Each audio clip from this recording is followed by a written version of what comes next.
서리태 2차 순지르기를 했습니다. 여기 보시면 이 부분이 지난번에 제가 처음으로 순지르기를 해줬던 부분이고, 오늘은 여기까지 순지르기를 했습니다. 최초에 제가 심을 때 모종 상태에서 한번 순지르기를 해줘서 두 갈래로 퍼진 것을 정식을 했고, 그 다음에 이만큼 자란 단계에서 한 번 더 순지르기를 해줬습니다.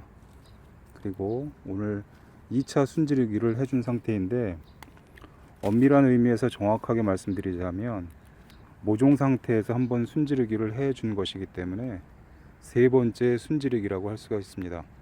만일에 순지르기를 해주지 않고 그대로 성장하게 뒀다면 30cm 정도 위로 올라와 있는데, 이 정도 크기라면 아마도 2가지나 3가지 정도만 남아서 성장했을 건데, 모판에서 한번 순치기를 해줬고, 그리고 다시 정식을 한 다음에 2번 순치기를 해준 상태에서는 가지가 하나, 둘, 셋, 넷, 다섯, 여섯, 일곱, 여덟, 아홉, 11가지 정도로 퍼져 있습니다.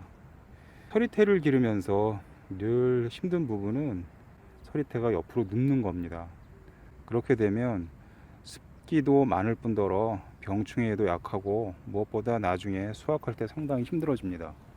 그런데 이런 식으로 짧게 순지르기를 해가면서 관리를 하게 되면 일단 키가 작아지고 가지수가 많아진 만큼 꽃수도 많아질 테고, 그리고 꼬투리도 많아지고 수확량도 늘어납니다.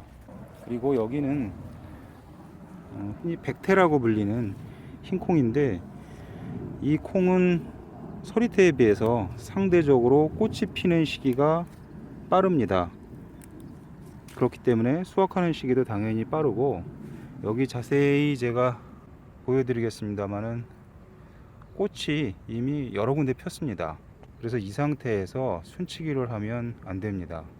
이 흰콩은 모종 상태에서 한번 순치기를 해주고 정식을 한 다음에 한 번 더 순치기를 해주는 정도에서 멈춰야 할 것 같습니다. 더 이상 순치기를 하게 되면 자칫 꽃을 건드리기 때문에 나중에 열매가 열리지 않는 그런 일이 발생할 수가 있습니다. 지난번에 낫으로 순치기 하느라고 제가 너무 힘들었는데, 오늘은 다행스럽게 이 조기가 제대로 작동하는 바람에 이렇게 일률적으로 고르게 보기 좋게 순치기 작업이 완료됐습니다. 농사라는 게 아무리 자기 하기 나름이고 자기 맘대로 하는 거라지만, 이런 식으로 일정하게 예쁘게 순치기가 되면 순치기 할 때도 기분이 좋고 나중에 오가면서 보기에도 상당히 좋습니다.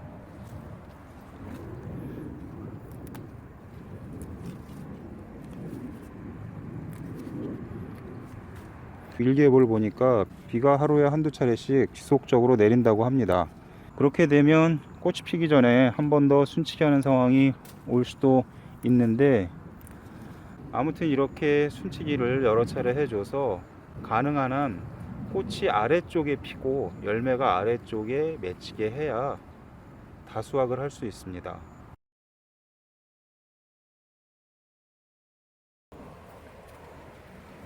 저희는 옥수수를 한 번에 심지 않고 늘 순차적으로 심습니다. 적게는 열흘 단위, 그리고 많게는 30일 단위로 옥수수를 심기 때문에 수확량이 거의 대부분 분산되는 효과가 있기 때문에 오래도록 옥수수 맛을 즐길 수가 있습니다. 그런데 옥수수를 심다 보면 옥수수를 따먹고 나서 옥수수 대처리하는 것이 고민거리 중에 하나입니다. 제가 처음에는 밭 주변에 쌓아놨다가 말려서 겨울에 불태우기도 했고, 그 다음에 이웃에 목장하시는 분에게 갖다 드리기도 했습니다. 그런데 최근에는 옥수수를 수확하고 나서 나머지 옥수수대를 이렇게 밭에 깔아 놓습니다. 이것은 제가 한 일주일 전에 옥수수대를 깔아 놓은 곳입니다. 질소의 비율을 극단적으로 높여서 제초 효과를 내는 그러한 제초제도 있다고 들었습니다. 그러한 이유 때문인지 이렇게 밭고랑에 깔아 놓으시면 자연적으로 분해가 될 뿐더러 제초 효과도 있어서 아주 좋습니다. 그리고 이듬해 봄에 밭을 갈 때쯤 되면 거의 완전히 분해돼서 형태는 남아있을지라도 살짝만 건드리면 부서지는 정도까지 분해가 됩니다. 8월 말쯤에서 김장을 심고 그 다음에 쪽파나 마늘이나 양파 같은 가을 작물들을 심을 곳에 깔면 다시 또 완전 분해가 되지 않은 상태에서 옥수수를 치워야 하기 때문에 좀 불편한 면이 없지 않아 있기 때문에 그것은 권해드리지 않습니다. 그렇지만 저는 이 콩밭 옆에 고랑에 옥수수를 깔았습니다.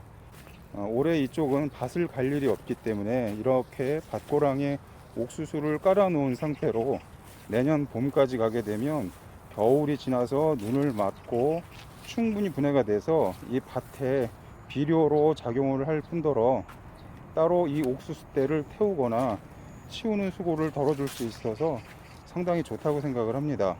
지금까지 시청해 주셔서 감사드립니다.